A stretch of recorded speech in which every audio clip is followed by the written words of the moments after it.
Hello, fellow beings of light, and welcome to episode 10 of the Your Goddess Awakening podcast. In today's episode, we are continuing our theme for the second half of winter, Reconnect. Reconnecting with the cycles, embracing cyclical living, and letting go of linear living. Reconnecting with our core, our heart center, our inner fire, our intuition, with ourselves. And this week, reconnecting with our chaperones for this experiment that we call our human experience, our guides, our team. It probably goes without saying, but for this episode, we will be joined by the members of my own team, my guides, as they represent a wide array of the forms of guides you might encounter in your own journey, and a wide array of the day-to-day healing and expansion-related ways that they aid and support you. Some have been with me throughout not only my lifetime, but my other soul aspects, lifetimes, and beyond. Some are more recent additions, guides that have come through when I have reached new levels of consciousness, of expansion, of abilities, or when I have received new pieces to my mission that they are suited to aid and support with. I've also found that new additions are sometimes even associated with my other soul aspects, belonging to them during their time here on earth, and now belonging to me through them. By all of them joining us today, it is our hope that you might recognize guides in your own life, or expand your awareness of those you have already recognized through learning more about the ways that they can not just aid and support you, but appear for and interact with you. And to further assist you with this, our meditation and activation for this week, or maybe it'll be a series of small ones, which will be released on Saturday, will be aimed at helping you to connect with your guides, members of your team. I will be holding space for them to come closer, to make you more aware of one or more of them during it. So be sure to catch that if it is an area of your journey that is new to you or that you have been struggling with.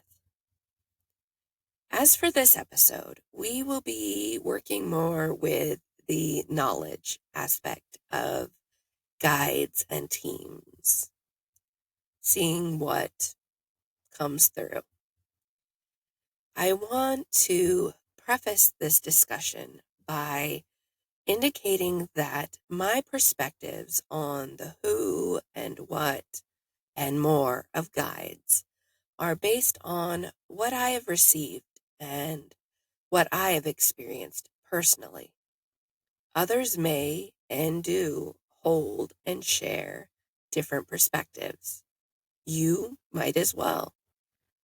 That is okay. As with any perspective you come across relating to your personal journey, you should never view them as right or wrong, because there is no such thing, but rather accept what resonates and let go of what does not. I could get into why those differences in perspective in receiving and experiencing arise, but now is not the time. All I will say is consider the result of the telephone game and leave it at that. Now, the first and most likely form of guides that you will sense or recognize during the course of your life and journey are ancestors. There are four types of ancestors, perhaps more. The most obvious type are relatives that you have interacted with during the course of your current incarnation on Earth. There is a lot of information and speculation out there regarding what happens to those that have passed away. I'm not going to get into all that. What I will share, though, is a summary of what I have received personally. We are all soul aspects of our light body, incarnated into our current physical body on Earth.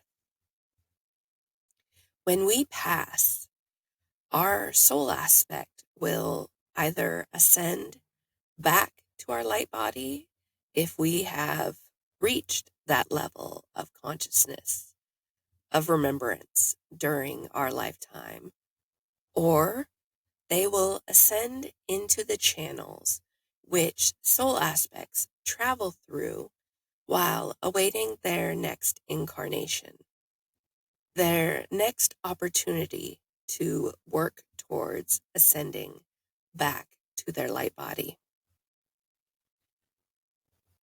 While they are in those channels between incarnations, they hold their memories, their familial connections, as well as any, what most would probably call, unfinished business.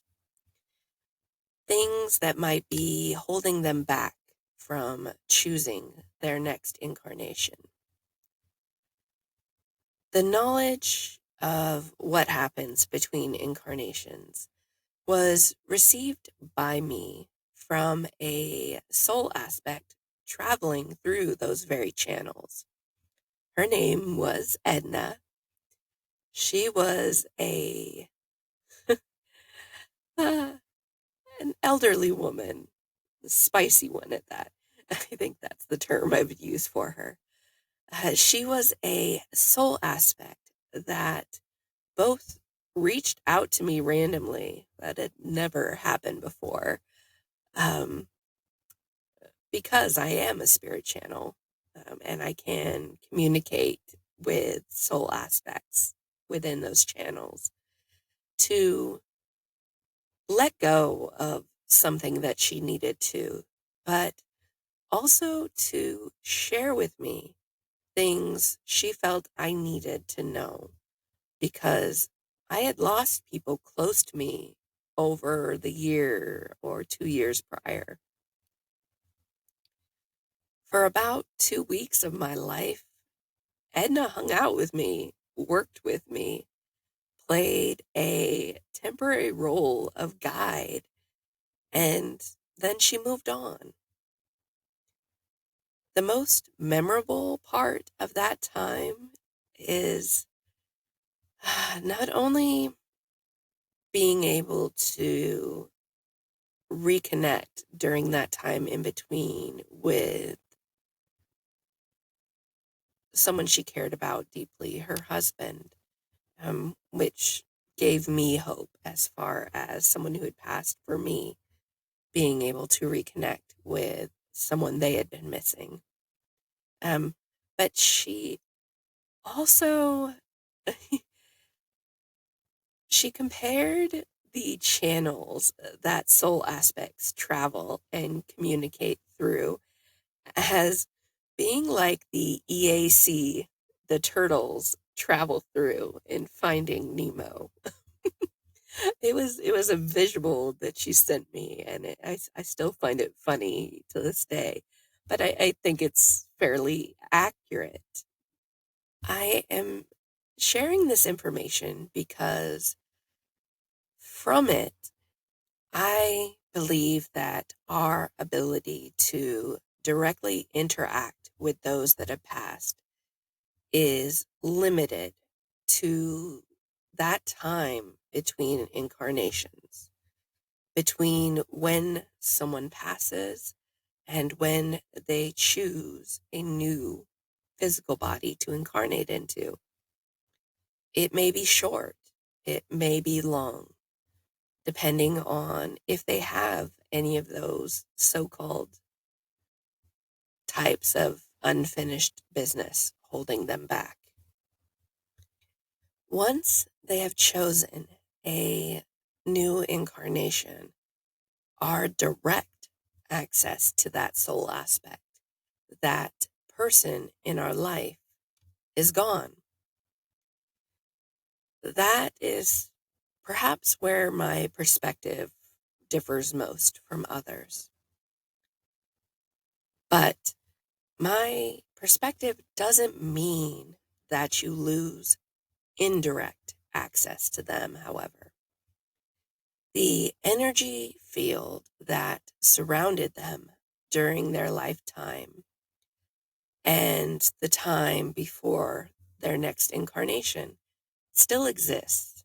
We can still access that to sense their presence, to connect with memories and experiences that they had or that we had with them, to connect with wounds, to connect with what, if anything, they had to share pertaining to their journey, their knowledge, their abilities.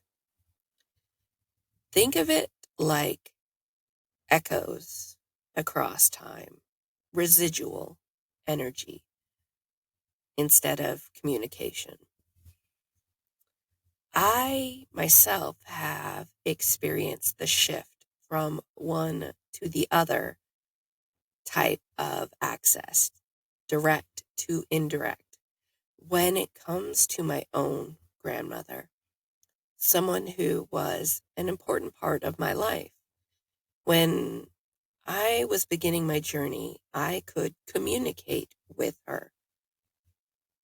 But now I can only sense her presence, her energy, because I believe she moved on once I no longer needed her to stay, when she knew that I was going to be okay.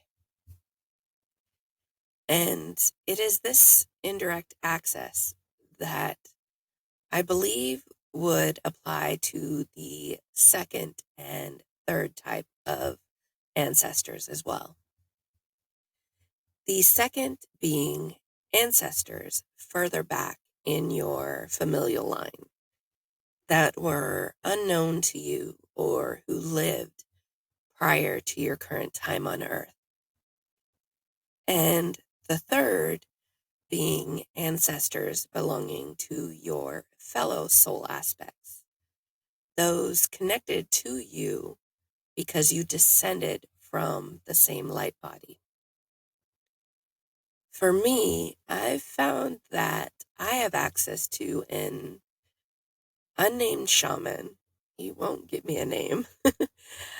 A guide that belonged to this soul aspect that incarnated prior to me in earth time.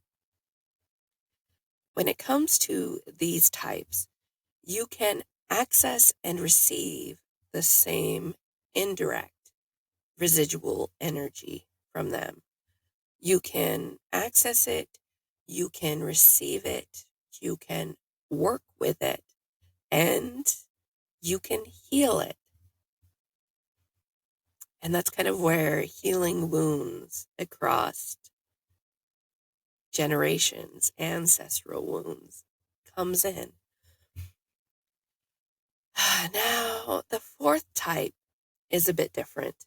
They are ancestors, family of your light body. So, galactic ancestors.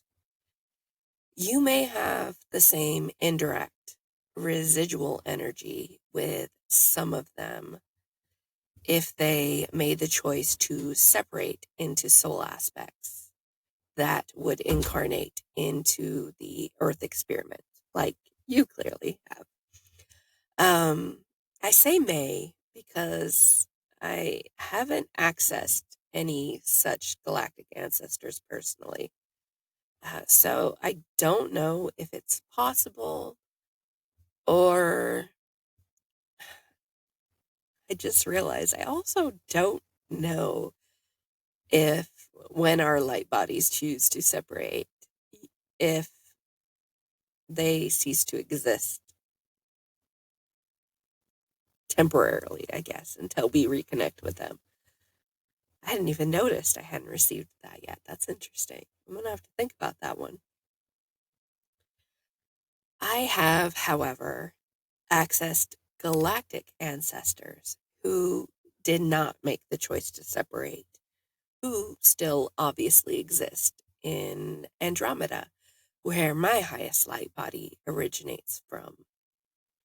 I have accessed my star grandmother, Glora, from there, who not only played a role in my light body's decision to separate, but who helped create and now holds the agreements of forgetting entered into by my light body, and I believe all of my fellow soul aspects as well.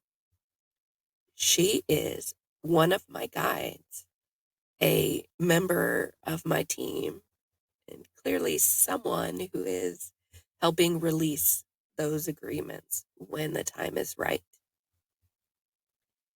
I have also accessed my light body's mother and father from there as part of a one-on-one session with another channel that allowed me to heal some wounds between them and her. They did not become guides. That was just kind of a one-on-one experience. But again, galactic beings that she was related to that I was able to access, even if it was only temporary. These 4 types are in the order that you are likely to come across them because it is the order they would have fallen in your soul aspects and your light body's timeline. When directly accessible, they can serve as, I'm going to say, kind of like emotional support guides or even support without a guide role. When indirectly accessible, they can be a source of memories needed for healing wounds, of knowledge, of abilities, and more that can assist you in your journey. The second form of guides I'm going to get into are what I believe to be the primary guides, what you'd probably recognize as spirit guides. They surround you and follow you throughout your lifetime, and in some, or maybe all cases, the lifetimes of your fellow soul aspects as well. And when I say surround, I mean that literally. At least that's been my experience anyway. One to the front, one to the back, and one to each side. Each serves a different role in your life and journey. Roles that I've come to connect with the 4 elements: air, earth, water, and fire. They can come to you in person, animal, or spirit form. One of my fellow aspects received ours as animals, and across soul aspects, they can come with different names. I happened to connect mine with Greek gods that had similar roles. But regardless of the name or the form, they all represent the same spirit, the same energy, the same elements. The air spirit guide appears to your front, if you're like me. Its role is to challenge you, to call you to action, to nudge you forward in your journey to expansion and ascension. It also acts as a messenger, facilitating your ability to give and receive communication from your guides via the channels that communication travels through. My air spirit guide is Hermes. He was a friend and like a brother to my highest light body and has followed me and the other soul aspects that separated from her. And like my light body, I very much have a sibling type relationship with him. We bicker and mess with each other all of the time. The Earth Spirit Guide appears to your back. Its role is providing healing and nurturing when you need it. It also keeps you rooted into your inner truths and your heart center. It is there to catch you, to quiet your mind, to force you to take a break if you stumble or get overwhelmed. My earth spirit guide is Apollo. Has been the twin flame of my highest light body, myself, and the other soul aspects that separated from her. In some of those incarnations, he was actually a physical being. I've been able to see that, um, playing the role of friend or lover in addition to being a guide. In my incarnation, he is a non physical spirit guide, clearly. The water spirit guide appears to your side. It's on the left for me. Its role is aiding you in receiving truth, remembrance, and in cleansing that which is not. It also can act as a guide to your Akashic records, being your source of truth and all, and to connecting with your fellow soul aspects. My water spirit guide is Hades, although sometimes he does come through as Osiris. The fire spirit guide also appears to your side, this time on the right for me. Its role is aiding your receiving of your acknowledging and accepting of your inherent strength and power, your light. It is your source of confidence, a reminder of your strength and resilience, an energizer when it comes to your journey, your purpose, your missions. My fire spirit guide is Aries. I believe I'm getting that the activation that I will be releasing on Saturday will be aimed at helping you connect with each of your four spirit guides because they are, in some respects, the most important form of guides. Not just because of the roles that they play in your personal journey, but because in carrying out those roles, they often open you up to other guides, to what will become your team. The third form of guides are what you would recognize as ascended masters, those that have succeeded in remembering, in expanding, and in ascending to their light bodies, or in some cases, have chosen to stay behind and assist others. The latter often, I think, come in the form of portal guides, another term that you might hear. They are guides that tend to appear when you are ready for them, when you have reached a certain level in your own journey or in your own purpose and missions that connects you to them as a source of aid and support in you taking one or both of those things to the next level. I added the first Ascended Master to my team about 4 or 5 months ago, Kuan Yin. She is one that remained behind to assist others. So she is also a portal guide in two respects.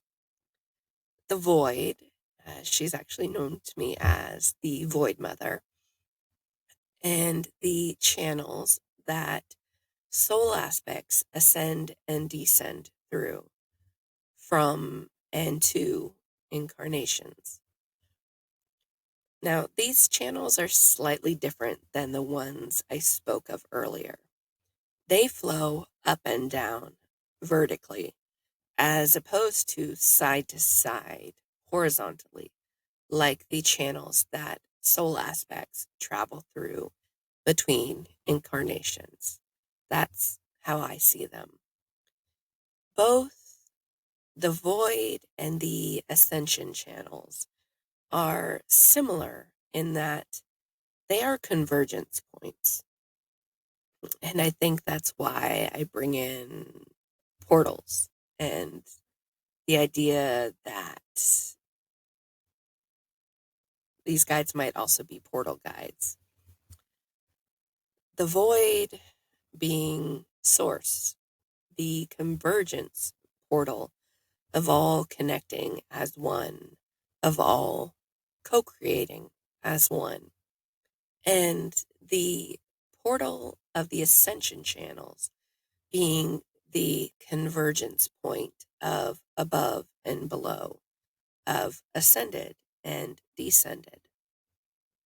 Her appearance on my team came when I began to not only receive missions related to the ascension channels, but when I began to receive abilities that would allow me to hold space at them, to facilitate the sharing of information between above and below, and to aid in the expansion of above that was and is the intended purpose of the experiment that we call our human experience.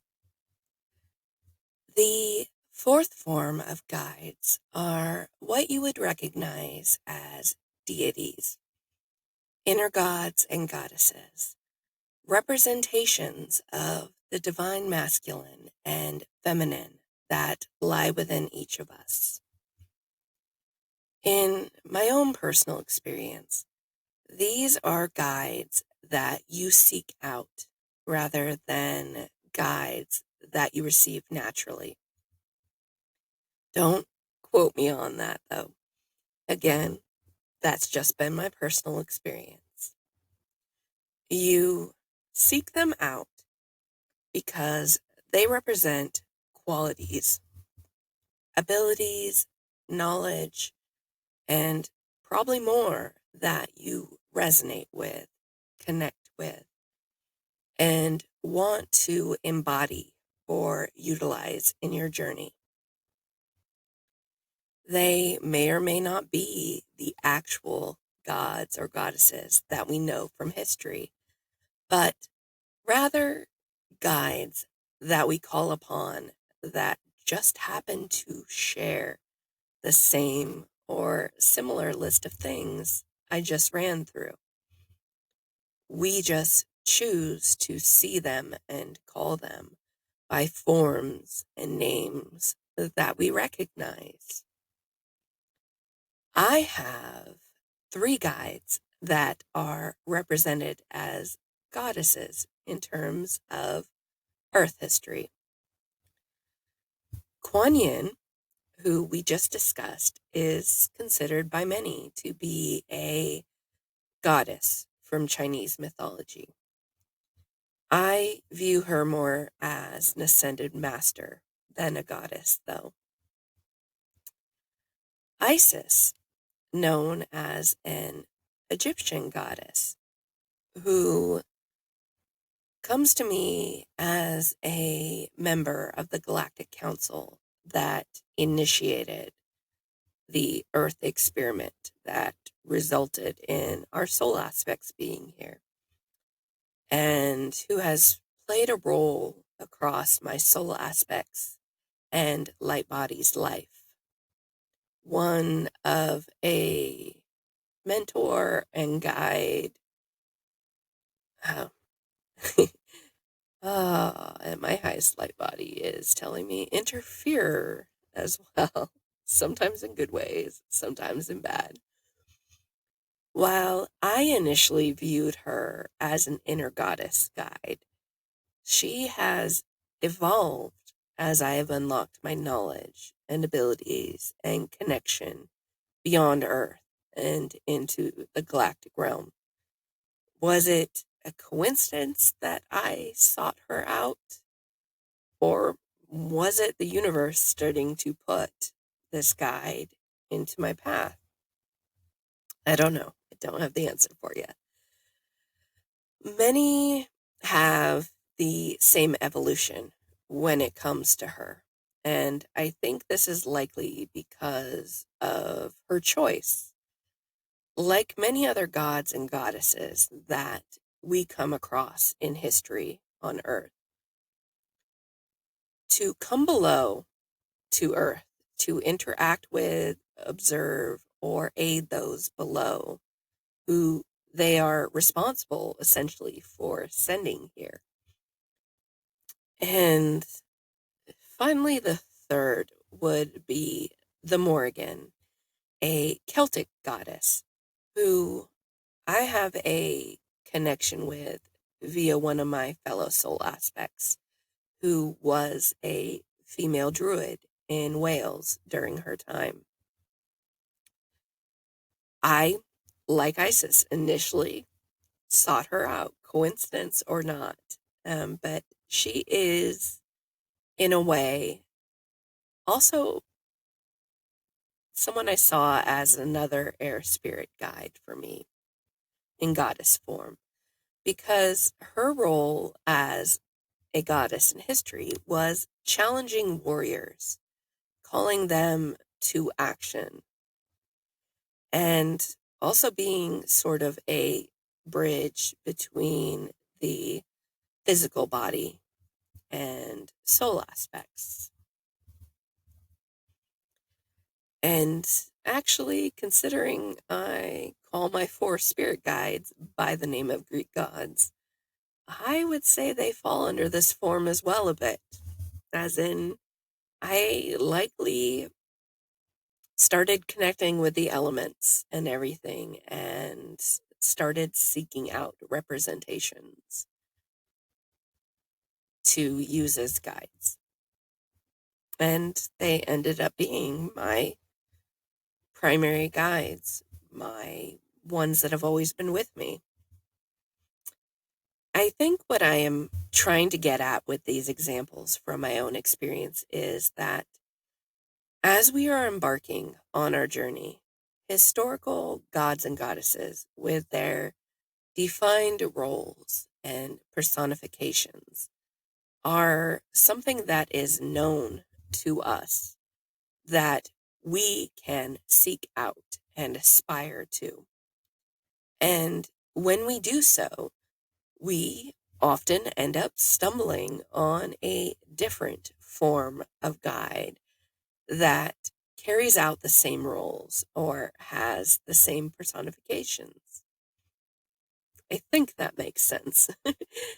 They are, what I'm getting is they're like gateway guides into our true guides. And I'm sure our true guides don't mind being seen as or called by the names of gods and goddesses. I know at least some of the boys that are my spirit guides certainly don't mind. At at least one of them gets a big head from it. The fifth form of guides are specific galactic beings. I place them fifth because they are likely the last type of guide that you will start to connect with on your journey. Or rather, that you will come to recognize for what they are versus what you have seen them as during your journey. Think of what I had to say in the last part. Isis, she is a galactic being, but when I first started interacting with her, I merely saw her as an Egyptian goddess. Once I began unlocking my light language, my galactic origins, and more beyond Earth, I could see her and connect with her as she truly is, a galactic being. Now, once you begin unlocking those things for yourself, you will likely stumble on all kinds of galactic beings, individually or through others. Not all of these will become individual guides for you, although they are general guides or guidelines for certain knowledge and abilities you might wish to learn or learn more about. Those that become individual guides for you, however, they are most likely one of two things, maybe even three. I'm feeling three. One, they are galactic beings that were related, family to your highest light body, and thus related to you. Glora, the Andromedan star grandmother I mentioned earlier, would fall under this category. She was my light body's grandmother, and now is my guide. Two, they are galactic beings that your light body had some kind of connection or relationship with, and through them, you. Maya is a member of my team and a Pleiadian star mother. She was someone that my light body had a close relationship with. She saw her as a mother figure. She was also someone that mentored not only my light body, but my first soul aspect to incarnate on Earth. All of this makes her a source of knowledge for me and a guide on my journey. And that maybe third, huh, I am actually forgetting what the third was supposed to be. But maybe that's because I was wrong about what it was. Let's go ahead and say that and say that the third is galactic beings that are your light body. While most won't find themselves able to communicate with and learn from their highest light body until they ascend into it, some, myself included, find themselves able to do so during the course of their expansion and ascension journey. I couldn't tell you what I achieved or did to be able to gain those abilities, but I can say that it happened while I was working on accessing each of my fellow soul aspects through my Akashic records. Some member of my team or the universe source decided to open up that ability, open up my access to Leora, my highest light body, so that I could help others in accessing not only their fellow soul aspects, but ultimately their light body as well. The access, the abilities I was given were in furtherance of my mission.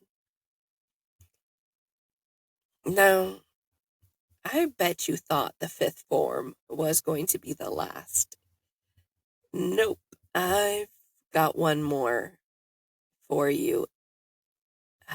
And I'm laughing a bit to myself here because, of course, the forms are going to add up to 6. I have a thing with the numbers 3, 6, and 9. It just happens. I can't explain it. The 6th form of guides are collectives, groups. I am putting them last because not everyone will experience communication and aid from a collective. It's not that they are unable to, but I think it is more because collectives tend to open themselves up to those who, I'm not really sure how to put it, to those that share and spread channeled messages to others, that seek to use them to aid others in their journeys, as opposed to those that are focused on their own journey or have missions that don't involve sharing and spreading messages. Ah, there we go. That third type of galactic being I was forgetting, I'm pretty sure that was collectives because they are generally galactic in nature. Someone on my team must have really wanted me to hit 6 forms, though, I'm guessing, and maybe acknowledge and appreciate the difference between those I've already listed and the collective variety. The difference primarily being that one doesn't necessarily have to have a prior relation or interaction with them through their light body.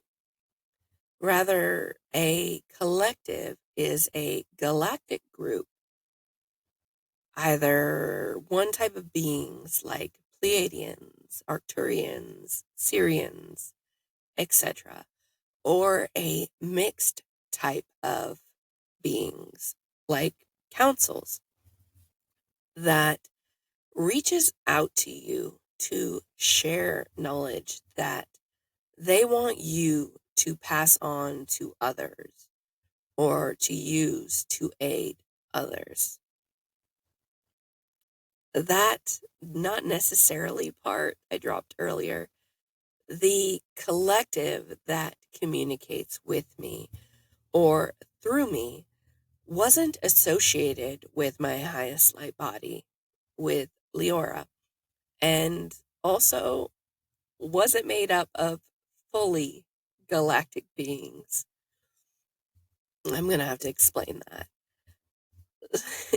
So, my first soul aspect to separate from my highest light body did so in the lead up to the first incarnation of soul aspects on Earth, the first wave of the experiment. She and other soul aspects were selected to serve as healers and guides to those incarnating. This collective and others like it were made up of half human, half galactic beings, created, trained, and educated within the galactic realm to prepare them for their role. The collective my soul aspect was a part of is known to me as Aren, and they communicate with and through me, usually when I stumble across something that triggers information that I am meant to share or that I need to understand in order to share things that are coming through for me.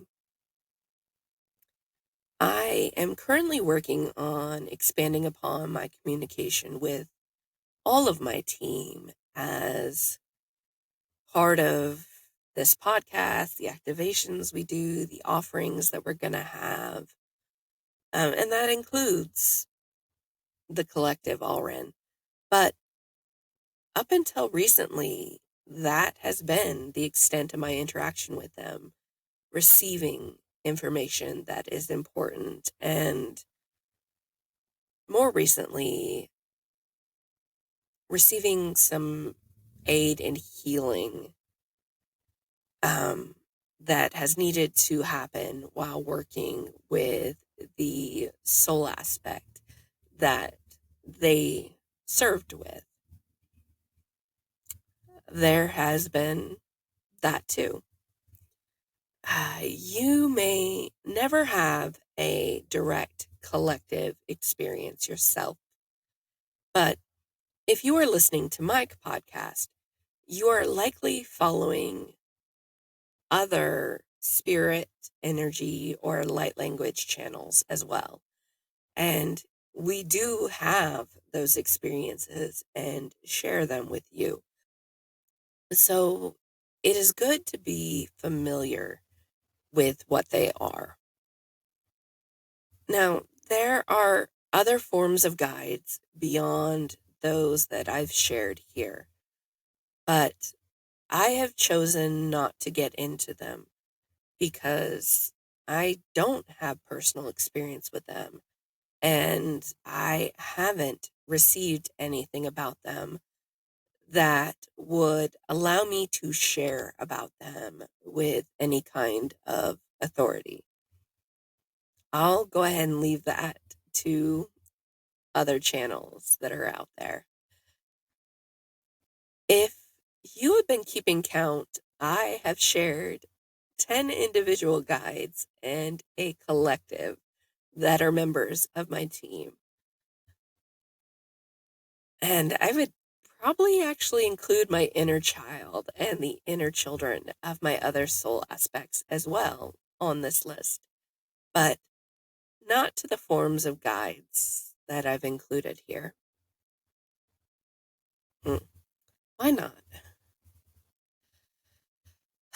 Well, even if we are all connected, all one, including with our guides, our inner children, they are literally us at a younger age. Us and our soul aspects that are also us.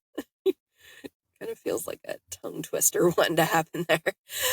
And because of that, I would consider a discussion of reconnecting with them being part of our last C, reconnecting with our core. So that's where our inner children will be, where they will come in. And besides, like I said, I've shared 10, and a collective. I mean, it's a pretty big team and it's still expanding. It's a little crazy. It's also fun. Okay, guys, this has been a long episode, longer than our usual discussion episodes, but I think it's been a necessary one, and I hope that some of the information that I've shared that has come through is helpful for you in recognizing your own guides along your journey. And moving forward, you may notice that our podcast release date has shifted from Mondays to Tuesdays. So join us next Tuesday for the fifth part of my personal 6 degrees of soul separation journey. Then again on Tuesday, the 18th, for the discussion of reconnecting with our final C, our core. Also, just a reminder that I will be sharing a free as well as extended meditation and activation video aimed at helping you connect with your guides right here on YouTube this Saturday. Arishka Makati.